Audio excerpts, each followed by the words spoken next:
Sir నమస్తే అండి. నమస్తే ఏం సార్. పేరు సార్ మీ పేరు? నా పేరు ప్రకాష్ అండి. నేను లోకలేనా? లోకల్ అంబర్పేట. అంబర్పేట్. ఏం చేస్తుంటారు సార్ మీరు? నాది బిజినెస్ అండి, నాది వ్యాపారం చేస్తున్నాను. ఓకే సార్, ఏం లేదు, ఇప్పుడు ఎలక్షన్స్ వస్తున్నాయి కదా సార్, ఒక ఓటర్గా మీ అభిప్రాయం చెప్పండి. ఏంటి సార్, ఎందుకంటే ఇక్కడ ఎంపీ ఎలక్షన్స్ ఇక్కడ ఆ, తెలంగాణలో 17 సీట్లకి పోటీ జరుగుతుంది. మరి ఇక్కడ బీజేపీకి అవకాశం ఉందా, కాంగ్రెస్కి అవకాశం ఉందా, టీఆర్ఎస్కి అవకాశం ఉందా? ఈ మూడిట్లలో ఏది ఎక్కువ సీట్లు వస్తాయి? పార్టీ పరంగా అనడం లేదు, మేము మాత్రం ఏంటంటే కిషన్ రెడ్డి పైన పూర్తి అభిమానంగా ఉన్నాము. కిషన్ రెడ్డి పైన పూర్తి అభిమానంతో ఉన్నాము. ఎందుకంటే గత ఎమ్మెల్యేగా ఉన్నాడు, ఎమ్మెల్యే నుంచి మంచి స్థాయిగా ఇలా సెంట్రల్ మినిస్టర్ పదవి పొందిండు. మళ్ళీ కూడా ఇంకా సెంట్రల్ మినిస్టర్లో పెద్ద పదవి పొంది పటేల్ నగర్ అంబర్పేటను సికింద్రాబాద్ మొత్తం నియోజకవర్గాన్ని పూర్తిగా అభివృద్ధి చేయాలా, అదేవిధంగా మన భారతదేశాన్ని కూడా అభివృద్ధి చేయాలని నేను మనసు నిండుగా కోరుకుంటున్నాను.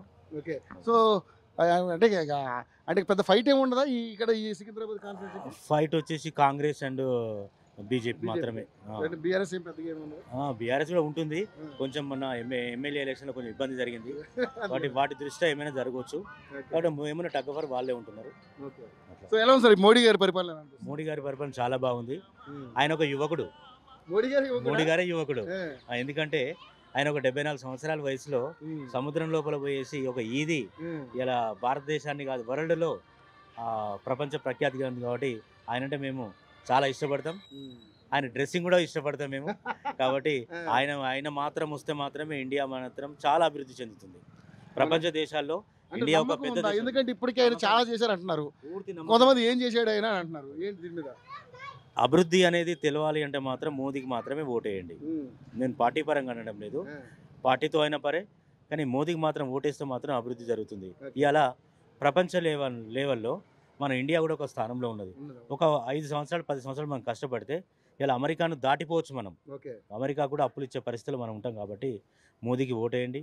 అన్ని కార్యక్రమాలు, ప్రతి కార్యక్రమం కానీ మన ఇండియాకు తీసుకుంటే రోడ్లు కానివ్వండి, విద్యుత్ సంస్థ కానివ్వండి, హైవేస్ కానివ్వండి, ప్రతి మన దగ్గర మాత్రం బాగా అభివృద్ధి చెందింది.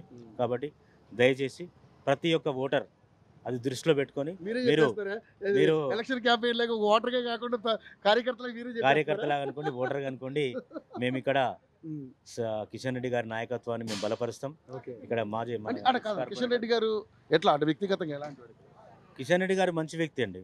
కిషన్ రెడ్డి గారు మంచి వ్యక్తి. మేము పటేల్ నగర్ వాసిని. పటేల్ నగర్లో నీళ్లకు రకరకాలుగా కష్టపడ్డాం మేము, తాగే నీళ్లకు.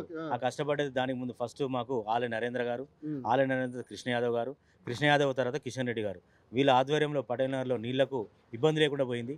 కాబట్టి వాళ్ళను ప్రతి వ్యక్తి జీవితం ఉన్నంత వరకు ప్రతి వ్యక్తి గుర్తుపెట్టుకుంటాడు. ఎందుకంటే మాకు నీళ్ళకు కానివ్వండి, కరెంటు కానీ చాలా ఇబ్బంది ఉండేది. ఆ ఇబ్బంది నుంచి విముక్తి పొందిన వ్యక్తి. ఇబ్బందులు ఏం లేదండి. కొంచెం రోడ్డు వచ్చేసి మంచిగా చేస్తే బాగుంటుంది. కరెంటు వ్యవస్థ, డ్రైనేజ్ వ్యవస్థ మాకు మెయిన్ ఇంపార్టెంట్. పటేల్ నగర్లో అక్కడక్కడ డ్రైనేజ్ పొంగుతుంటుంది, కొంచెం ఆ వ్యవస్థ.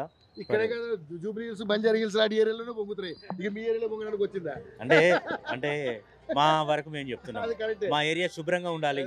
మాకు కావాల్సిన కాన్సెప్ట్ ఏంటంటే మా ఏరియా శుభ్రంగా ఉండాలని కోరిక. థ్యాంక్ యూ అండి, థ్యాంక్ యూ సో మచ్.